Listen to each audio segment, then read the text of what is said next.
सोहळा आनंदाचा गजर विठुरायाचा अखंड हरिनाम सप्ताह 2021 मौजे सावरगाव तालुका आष्टी जिल्हा बीड. प्रक्षेपण आपल्या आवडत्या मराठी हॉटस्पॉटवर. माय उभी गाय होणी, माय उभी गाय होणी, पुढे वासरूप हे वळुनी, पुढे वासरूप हे वळुनी, कृतज्ञतेचे श्वान विचारे, कृतज्ञतेचे श्वान विचारे, पायावर झुकले मला हे दत्तगुरु दिसले, मला हे दत्तगुरु दिसले. असे असणारे दत्त भगवान वचनाईका कमळापती, माझी रंकाची विनंती कर जोडितो कथे काळी, आपण असावे जवळी. अलंकापुरी रम्य सिंहासनस्थम पदांभोज तेजे स्फुर्दिक प्रदेशम, विधींद्रादिदेवै सदा स्तूयमानम, समाधिस्थ मूर्तिं भजे ज्ञानदेवम. ओम नमो ज्ञानेश्वरा, करुणाकरा दयाळा, तुमचा अनुग्रह लाधलो, पावन झालो चराचरी. मी कळा कुसरी काहीच नेणे, बोलितो वचने अति भाविका, एका जनार्दनी तुमचा दास, त्याची आस पुरवावी. मनोजवं मारुततुल्य वेगम, जितेंद्रियं बुद्धिमत्तां वरिष्ठं, वातात्मजं वानरयुद्ध मुख्यं, श्रीरामदूतं शरणं प्रपद्ये, श्रीरामदूतं शरणं प्रपद्ये. जय जय श्री राधारमण, जय जय नवल किशोर, जय गोपी चित चोर प्रभु, जय जय माखन चोर. राधा मेरी स्वामिनी, मैं राधो जिनको दास, जन्म जन्म मोहे दीजियो श्री वृंदावन वास. श्री गुरु चरण सरोज रज, निजमल मुकुर सुधारी, वर्णौ रघुवर विमल जसु, जोदायक फलचारी. बुद्धिहीन तनु जानिके, सुमिरो पवन कुमार, बल बुद्धि विद्या देवु मोहि, हरवु कलेश विकार. विठ्ठल विठ्ठल विठ्ठल विठ्ठल विठ्ठल विठ्ठल विठ्ठल विठ्ठल.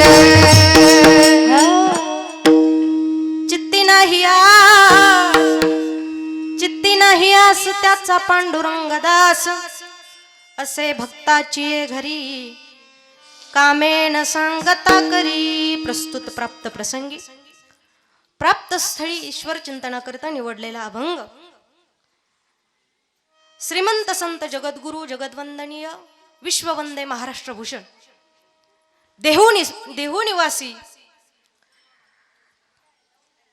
पंचमवेद निर्माते श्री जगद्गुरु तुकोबराया. जगद्गुरु शब्द ऐकला की आपल्याला प्रश्न पडतो, जगद्गुरु म्हणजे कोण, जगद्गुरु कोणाला म्हणावं, प्रश्न पडतो आपल्या समोर. सज्जन हो, जगद्गुरु कोणाला म्हणतात तर जगद्गुरु 3 होऊन गेले. कोण जगद्गुरु? पहिले जगद्गुरु आद्य श्री शंकराचार्य, पहिले जगद्गुरु आद्य श्री शंकराचार्य. दुसरे जगद्गुरु भगवान श्रीकृष्ण परमात्मा. आपण गीतेमध्ये वर्णन करतो, नेहमी ऐकतो, कृष्णं वंदे जगद्गुरुम, दुसरे जगद्गुरु. आणि तिसरे जगद्गुरु कोण आहेत?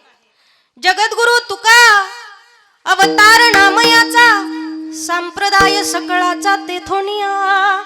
जगद्गुरु श्री तुकोबराय हे तिसरे जगद्गुरु, ज्यांनी वेदाचं प्रतिपादन केलं, ज्यांनी वेद निर्माण केला, असे पंचम वेद निर्माते जगद्गुरु श्री तुकोबराया यांचा 4 चरणाचा गोड आणि भगवान श्री पांडुरंग परमात्मा त्याचं राहण्याचं ठिकाण कोणतं आहे तर त्याचं उत्कृष्ट वर्णन करणारा अभंग आहे. विठ्ठल विठ्ठल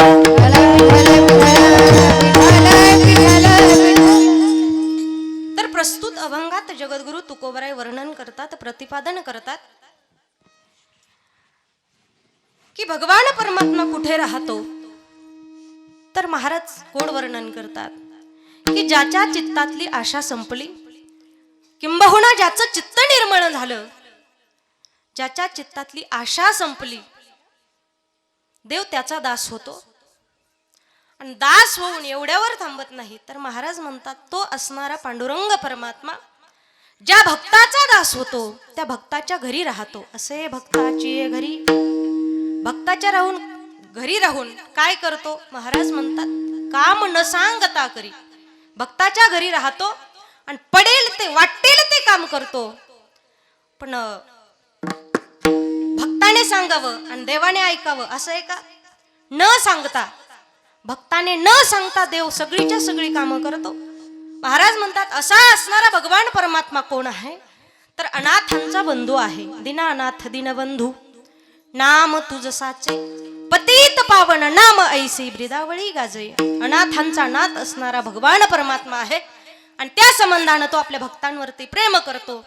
मग असा असणारा भगवान परमात्मा आपल्या घरी राबतो आहे, तर त्याच्याकरता आपल्याला काय द्यावं लागेल. महाराज म्हणतात तुका म्हणे भावे. भावानं देव आकळला जातो, प्रेमानं देव आकळला जातो. आणि म्हणून त्या देवाला भाव, आपल्या ठिकाणी असणारं प्रेम, आपल्या ठिकाणी असणारा भाव त्याला अर्पण करावा. त्या भावाच्या बळावर देव आपल्या घरी राबतो. तुका म्हणे भावे देवा सत्ता राबवावे, असे भक्ताची घरी काम न सांगता करी. विठ्ठल विठ्ठल विठ्ठल विठ्ठल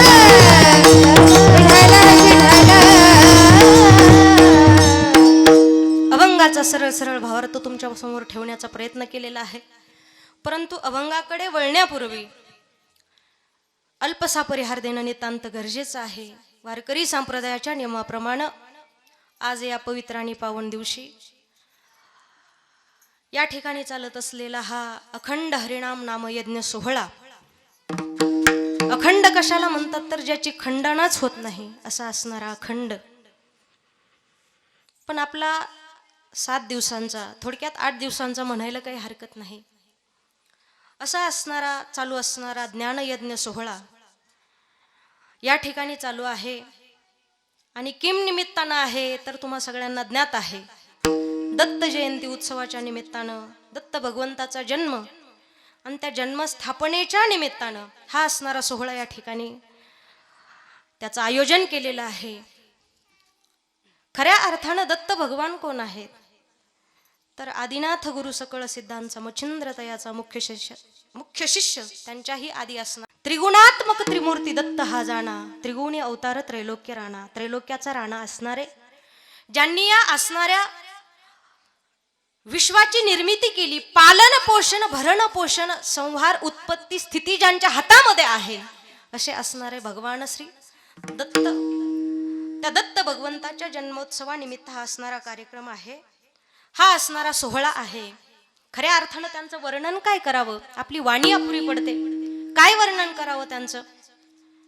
ब्रह्म विष्णू आणि महेश्वर सामोरे बसले, मला हे दत्त गुरु दिसले.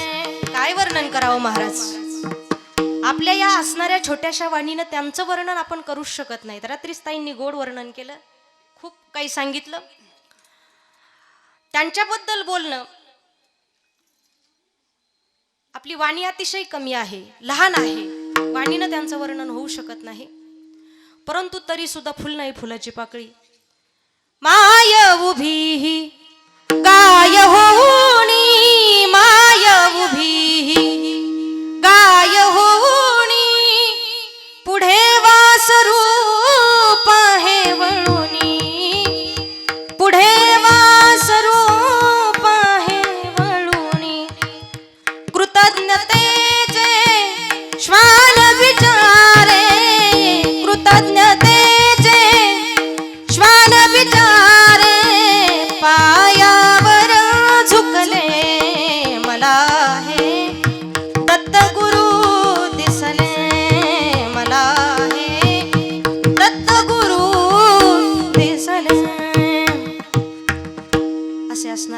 भगवान त्यांचा अवतार, त्यांचा असणारं जन्मस्थापना आणि त्या जन्म उत्सवानिमित्त असणारा हा कार्यक्रम आहे. खऱ्या अर्थानं भगवंताचा अवतार कशा करीत आहे तर ज्या वेळेला धर्म संपतो, अधर्म वाढतो, सज्जन संपतात, दुर्जन वाढतात, दुष्टांचा संहार करण्याकरता, सज्जनांची निर्मिती करण्याकरता खऱ्या अर्थानं भगवंताची प्राप्ती आहे. आणि त्यांचा असणारा जन्मोत्सव, त्या जन्मोत्सवाच्या निमित्त असणारा हा कार्यक्रम आहे, गोड कार्यक्रम आहे. या कार्यक्रमाचं वर्णन काय करावं महाराज, भूतो न भविष्यती, एवढे शब्द माझ्याकडे आहेत. अतिशय उत्कृष्ट कार्यक्रम आहे. कारण आपण महाराष्ट्रामध्ये पाहतो, तुम्हाला सांगायची गरज नाही, महाराष्ट्रामध्ये अनेक ठिकाणी गेल्यानंतर नाशिककडे जा, इकडे औरंगाबादकडे जा, महिला सप्ताह खूप खूप खूप मोठ्या प्रमाणामध्ये आहेत. पण आपला बीड जिल्हा त्या असणाऱ्या त्या बाबतीत खूप पाठीमागे राहिला, खूप पाठीमागे राहिला. त्याचं कारण असं आहे, बीड जिल्ह्यामध्ये गोटा उचलला कीच महाराज आहे. खरं सांगते तुम्हाला, दगड उचलला की कसं विंचू निघतो त्याच्या खाली, तसं दगड उचलला कीच महाराज आहे. म्हणजे मला त्याबद्दल असं द्वेष अजिबात नाही, पण त्यातली त्यात महिला कीर्तनकार म्हटलं की लोकांना थोडंसं वावडं होतं. वावडं तुमच्या भाषेमध्ये सांगते. महिला कीर्तनकार म्हटलं की त्या पॉम्पलेट मधले नावं वाचले की त्यांचे ते डोक्याचे शिरा काय काय म्हणावं महाराज, अवघड आहे. पण असो, काही हरकत नाही. तुम्हाला अनुभव सुद्धा सांगते, सुरुवातच झाली, अजून सुरुवातच आहे. 2 तासात काय काय होणार हो. काय चाललं होतं आपलं कीर्तन, बरोबर. तर त्या ठिकाणी पॉम्पलेट वाचलं की पॉम्पलेट मध्ये नाव ऐकूनच त्यांचं डोक्याच्या शिरा तापतात. इतकी अवघड परिस्थिती आहे. आणि हा अनुभव मी स्वतः घेतलाय, खूप वाईट गोष्ट आहे. परंतु तरी असो, या ठिकाणी आमचे असणारे तात्या आहेत, राजू भाऊ आहेत, अशोक भाऊ आहेत. काल नव्हते पण आज आलेत. असो, त्यांची सुद्धा कृपा आहे आमच्यावरती. आमचे मामा आहेत ते, लहानपणापासून मी ओळखते त्यांना. असो, आणि त्यांच्या असणाऱ्या नियोजनामध्ये गावकरी सुद्धा आहेत. त्याच्यामध्ये त्यांनी केलेलं नियोजन अतिशय सुंदर आहे महाराज. आणि खऱ्या अर्थानं शास्त्र सांगतं, महिला सप्ताह म्हणजे सामान्य गोष्ट नाही. एक रत्न गोळा करावं लागतं महाराज. आता ही या ठिकाणी उभे असणारी आमच्या ज्ञानेश्वरीताई आहेत. एक रत्न महाराष्ट्रातून सापडून आणावं लागतं, एवढी सहज गोष्ट नाही. बरं, इथपर्यंत आल्यानंतर सुद्धा त्या काही मोकळ्या नाहीत. पाठीमागं संसार आहे, लेकरं बाळा आहेत. आता संगीताताईचा विषय थोडा बाजूला राहू द्या, पण आमच्या नंदिनीताई आहेत, ज्ञानूताई आहेत, आणि त्यातली त्यात मी सुद्धा आहे. हे सगळं पाहून या ठिकाणी इथपर्यंत येतात. आणि ते गोळा करण्याचं काम आमच्या तात्यांनी केलंय, राजू भाऊंनी केलंय. खूप मोलाची कामगिरी आहे. मला वाटतं त्यांच्यासाठी एकदा जोरदार टाळ्या. सगळ्या पाठीमागं बसलेल्या महिला, तुम्हाला वाटत असेल मला दिसत नाही, पण मला सगळ्या दिसतात. ते शॉल मध्ये लपून बसलेल्या सुद्धा, काही तर तोंड एवढे पॅक केलेत, परत सापडलीच नाही पाहिजे, आहे का नाही. काही तर अंधार पाहूनच बसतेत, बरं वाटलं तर हाय, नाही तर चालले उठून, आहे का नाही. आणि अतिशय खूप मोलाची कामगिरी आहे. आणि हे कार्य म्हणजे काही सामान्य गोष्ट नाही. यत्र नार्यस्तु पूज्यन्ते रमन्ते तत्र देवतः तत्र एतास्तु न पूज्यन्ते सर्वास्तत्रा फलाक्रियाः, असं म्हटलेलं आहे. ज्या ठिकाणी नारीची पूजा केली जाते, सन्मान केला जातो, तिचा आदर केला जातो, त्या ठिकाणी चालत असलेलं कार्य हे निर्विघ्नपणे पार पडतं. हेही तितकंच खरं आहे. त्यामध्ये आमच्या वहिनीचा सुद्धा मोलाचा वाटा आहे. खऱ्या अर्थानं अन्नदान सगळ्यात महत्वाचं आहे. भोजन झाल्यानंतरच भजन होईल महाराज, तसं भजन होऊच शकत नाही. मग ते भजन ते ओंगाळवाने असं. आणि म्हणून सर्वांनी अगदी खूप मोलाचं कार्य हाती घेतलेलं आहे. आणि हा सप्ताह पार पडत आहे. मला वाटतं आज सावरगावमध्ये चालू झाला, 2 वर्षापूर्वी, पण आता हे कोरोनामुळे जरा मध्ये झालं होतं. 2 वेळा तारखा घेतल्या, 2 वेळा त्या रद्द झाल्या. पण त्याच्या अगोदर कार्यक्रम झाले, त्यानंतर आमच्याकडे. आणि असो, हे का असणारा कार्यक्रम ही काही कमी नाही. असाच कार्यक्रम, असंच असणारं आयोजन इथून पुढे जोपर्यंत चंद्र सूर्य आहे तोपर्यंत चालत राहावं, अशी ज्ञानोबाराय तुकोबारायांच्या चरणी मी प्रार्थना करते. आधी करून सर्व असणारा मंडप सुद्धा आज या ठिकाणी बराचसा भरलेला आहे. आनंदाची गोष्ट आहे. त्यामध्ये महत्त्वाचं म्हणजे सर्व महिला टाळकरी आहेत, नंदिनीताई आहेत, संगीताताई आहेत, विनेकरी आजी आहेत, या ताई सुद्धा आहेत. आणि सगळ्यात महत्त्वाचं म्हणजे ज्यांनी महाराष्ट्र गाजवला, ज्यांच्या बाहूमध्ये मर्दानी ताकद ज्यांच्यामध्ये आहे, अशा असणाऱ्या मृदुंगमणी मृदुंग सम्राट ज्ञानेश्वरीताई या ठिकाणी उपस्थित आहेत. चोपदार आहेत.